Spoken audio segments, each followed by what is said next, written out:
Давно хотіла почати такі от штучки, маленькі такі відео писати, типу як мій відеощоденник, щоб себе потім через 10, 20, не знаю, 30 років подивитися, просто заради цікавості, сама для себе.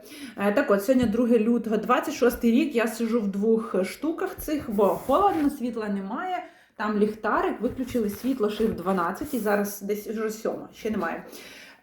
Світла немає, значить і тепла немає. В общем, холодно. Поїла мамини помідорки, дуже смачні. Але що я хотіла за відео фільмувати? Те, як малесенькі крочки рухають вами і як вони перетворюються в мощні звички.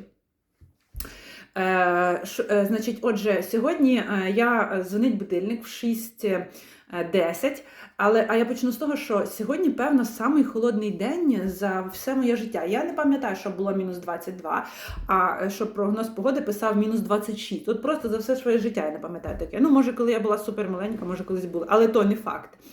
І, в общем, 6:10 дзвонить будильник, а мені треба на спортзал, на 7. Без тренера, я самостійно ходжу, але мені треба на 7, бо мені треба. Коротше, будильник дзвонить, я така, ні, все, не піду. Та холодно там. По-перше, холодно в квартирі, немає світла, я сплю під 2 ковдрами, я на голові шапка, бо холодно, бо коли є світло, температура одна, коли немає, котел виключається, температура падає, і від оцих скачків температур в мене починається головна біль. І в мене так боліла голова пару днів, і я, коротше, вже роз'яснила, що це за історія, зрозуміла, що це від цих перепад, я зрозуміла, GPT-чат сказав, що так. Я почала спати в шапці, прекрасно, біль прекратилась. Так от, я така в шапці, під 2 одіялами, бачу, що ще світла немає, і в 6:10 така, не піду, там холодно, там ожеледиться, в зал іти недалеко, але пішки йду, і там дуже слизько, і дуже важко йти, і плюс ще темно.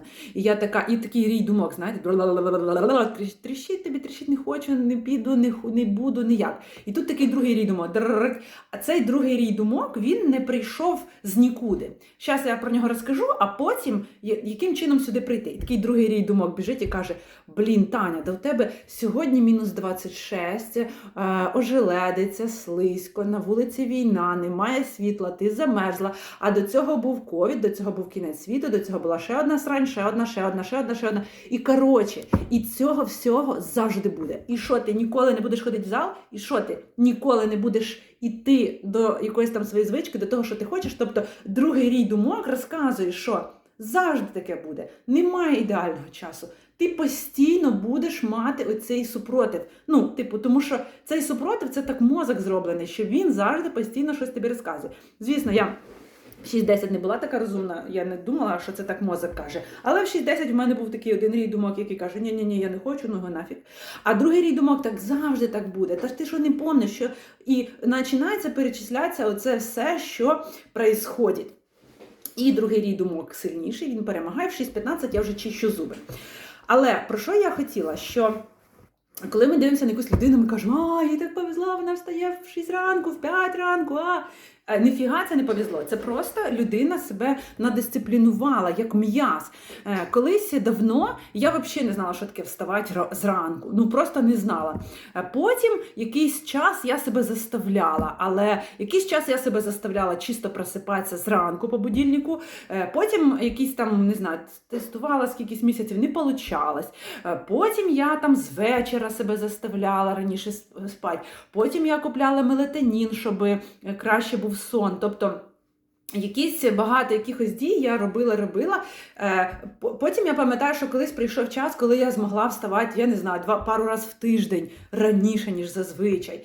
Потім колись прийшов час, і я почала вставати частіше, ніж пару разів, я не знаю, 5 разів. Але, щоб встати 5 разів, в мене в голові оцих 2 блоки думок постійно було. І дуже часто перший рій думок, який каже, не хочу, не буду, холодно, скользко, мокро і ще щось, і він перемагав. Дуже часто він перемагав. Я просто будильник відкладала, кидала його туди і його в баню.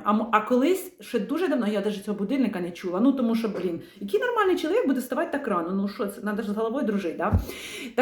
Так от. І потім, до чого це я все? Що Завжди, коли ти дивишся на якусь іншу людину, ти думаєш, блін, клас, їй повезло, це жаворонок, це сова, це ще якась хрень. Але це все надумана срань. Того, що нема такого. Є все, що робиться, це просто тупо тренування. Якщо ти зробиш 100 раз, то на 101 раз, ти 100% будеш робити.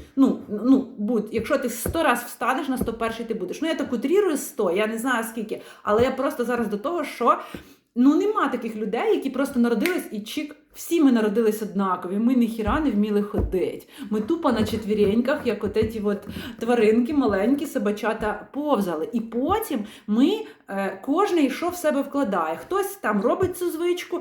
І теж, дивіться, якщо б ми, люди, грубо кажучи, якщо б дитинка 100 раз падала і на 101-й не хотіла підніматися і подумала, нахер, я не вмію ходити, і не буду, і не навчусь, то вона не б навчилась ходити, правильно? Але дитинка падає 100 раз, або якусь певну кількість раз, і все одно піднімається. І всі ми з вами були дитинками, які піднімалися, і сьогодні ми можемо ходити. Так само, дивіться, говорити, да?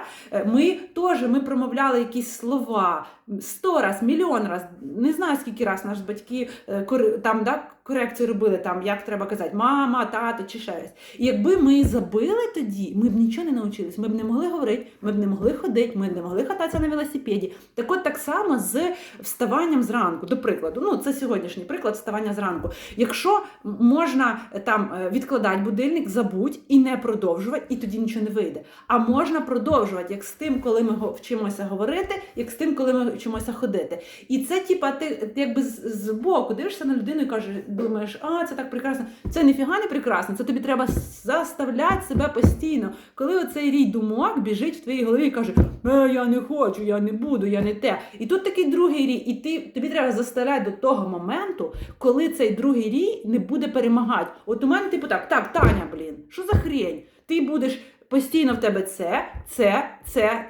Це в мене дуже такий вже жорсткий другий рій думок. Але колись він був дуже вялий, він там щось пікав. Зовсім чуть-чуть пікав. І перший рій думок, він його завжди побіждав, тому що він був сильний.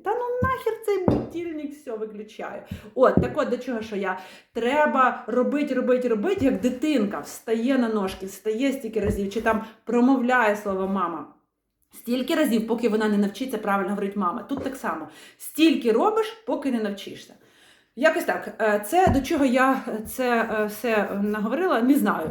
Себе згадати, мабуть, якою я була колись глупою, через 50 років подивитися, як я сиділа на кухні в капюшоні і умнічала. Але насправді це все doable, все можна навчитися. І просто, не знаю, певно, що це відео, щоб зарядити вас, хто буде його дивитися.